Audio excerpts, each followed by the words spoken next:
Wisconsin Journey is, as it says, a journey throughout this great state. We started the design process by taking a tour of the state of Wisconsin in September of 2021. We spent 7 days visiting 28 natural and cultural sites. And during those visits, we learned so much about the diversity of Wisconsin's landscape and cultural history. And we explored 6 distinct regions of the state, which really informed this exhibit. We are sharing a glimpse of 4 of those areas now, and details about the Great Lakes and Door Peninsula exhibits will come at a later date. The Wisconsin Journey is about embracing the fact that you don't have to travel the world to see the wonders of the world. They're right here. The way I've always described it is it should feel like a big Wisconsin hug. So it should feel familiar, but also from the start, you should be seeing different perspectives that maybe you haven't encountered before. The overarching theme for the museum is the intersection of nature and culture, and so we're really bringing those 2 things together. So what you see right now represented is what we really know, and what we're working through are some of the cultural stories. And the Associated Bank Gathering and Education Space is a great part of this gallery where people of all ages can engage in special programming and interactive learning connected to the gallery's theme.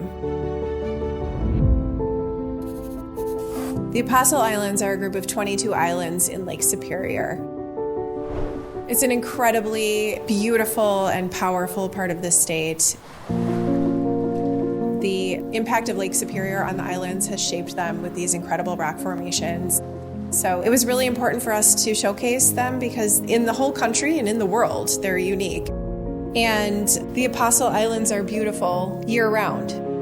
In the summer, kayakers navigate through the caverns. And in the winter, when Lake Superior freezes over, people walk through these amazing ice caves. On our journey around Wisconsin, the Apostle Islands was one of the most special places that we visited. And not only is it spectacularly beautiful, but it also has a lot of cultural significance for some of the indigenous peoples of the region.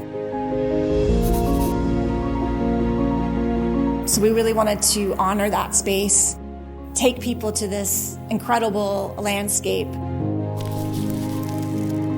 and capture the drama of how different it is in the summer versus the winter.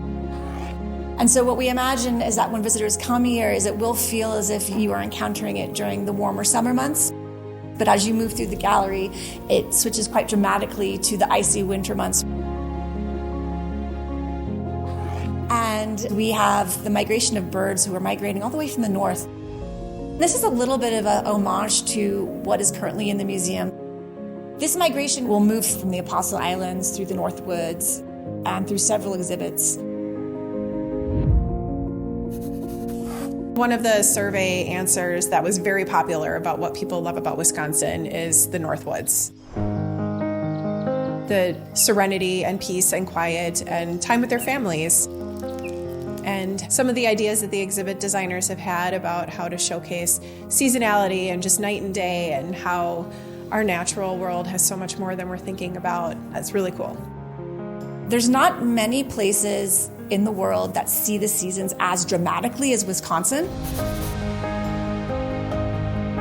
So we wanted to cycle through spring, summer, fall, and winter, showing how those differences in the seasons impact the way people and animals live on the land. The different habits, for example, in February when you start to see the frost melting around the maple trees, you know it's time to collect sap. Or knowing when to collect wild rice. One of the big things that we wanted to convey is that the Northwoods are a really special place during the day, of course, but also at night. That an entire new layer of life comes alive, from the aurora borealis in the winter to the stars in the sky, but also to nocturnal life.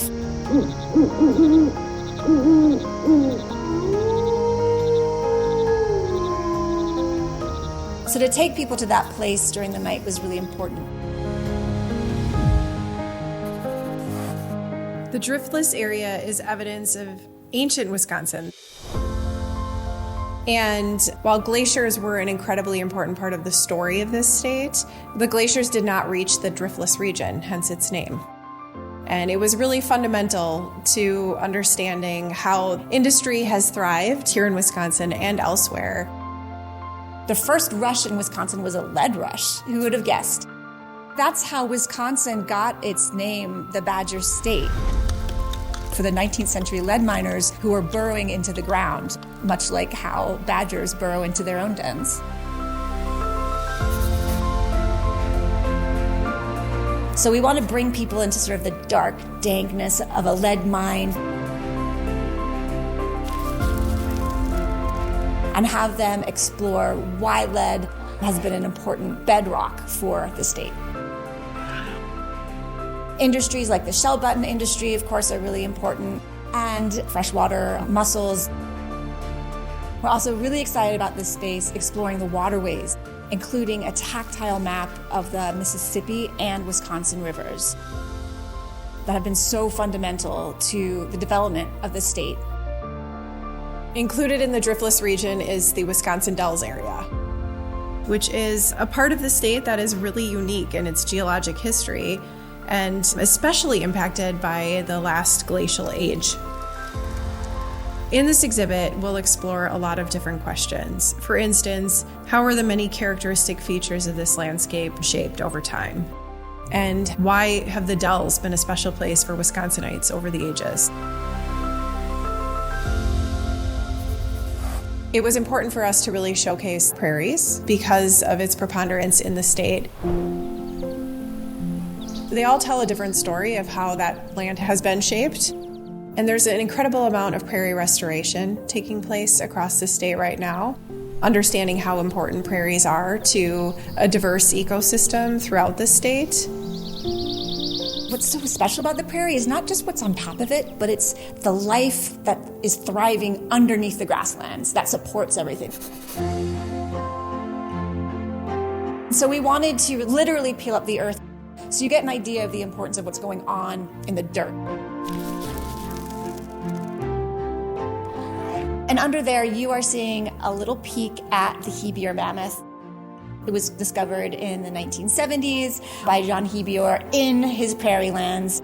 That's one of those tactile experiences we want people to have. It's not just a look, it's a touch. And one of the big moments is this bison. Bison have played a critical role to the ecology of the prairies, but they've also played a critical role to the culture of the prairies. And they're extirpated from Wisconsin, but there is a movement to bring them back. We are excited about using the buffaloes that are currently in the collection that people love. Another one of my favorite moments is the display of the grass dancer powwow outfit. It's something that's in a tribute to survival. So we'll be excited to work with people who actually perform the grass dance, who create the grass dancer outfits, to give this piece its true significance within the context of the Prairielands. It's as much about the process and about how these objects are used and how they are valued as the objects themselves.